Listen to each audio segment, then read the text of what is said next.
African heads of state and a Japanese delegation have met in the Tunisian capital Tunis for talks on promoting African-led development. Tunisian President Kais Saied welcomed visitors to the 8th Tokyo International Conference on African Development, or TICAD.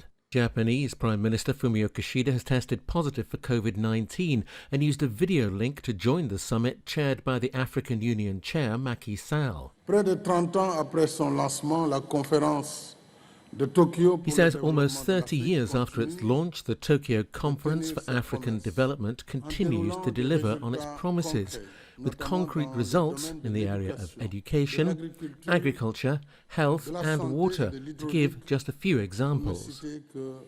On the agenda are measures aimed at countering China's influence on Africa, but the summit is especially important for Tunisia as the country continues to suffer from a political and economic crisis made worse by the COVID pandemic and, more recently, the war in Ukraine affecting wheat imports. Some 30 heads of state are at the summit, which lasts until Sunday. Thousands of Angolans paid tribute on Saturday to former President José Eduardo dos Santos, who died on July the 8th in a clinic in Barcelona. The funeral procession left the dos Santos family home in Luanda, traveling through the city to the Republic Square, where the burial will take place on Sunday. José Eduardo dos Santos was 79 years old. Aprendi muito com ele.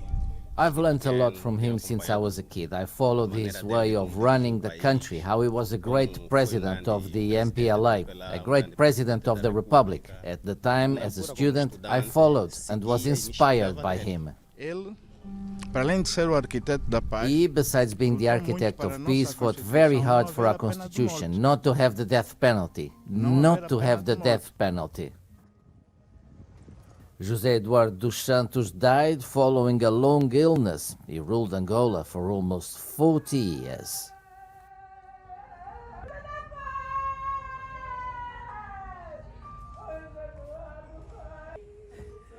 The former president will be buried with full military honors in a ceremony attended by representatives of 18 countries and the UN.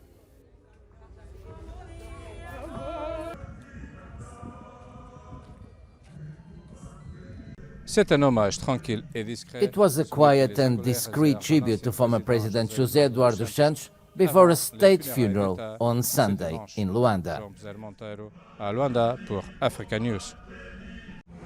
Clashes in the Libyan capital Tripoli resulted in at least 23 dead. The clashes between rival factions vying for the control of the country erupted on Friday and continued during Saturday. According to the health authorities, 6 hospitals were hit. Civil society institutions in Tripoli appeal to everyone to be calm, and we remind them of the prohibition of bloodshed and intimidation of civilians, and that legal and criminal prosecution will affect everyone who was the cause of the situation in Tripoli. God preserve Libya.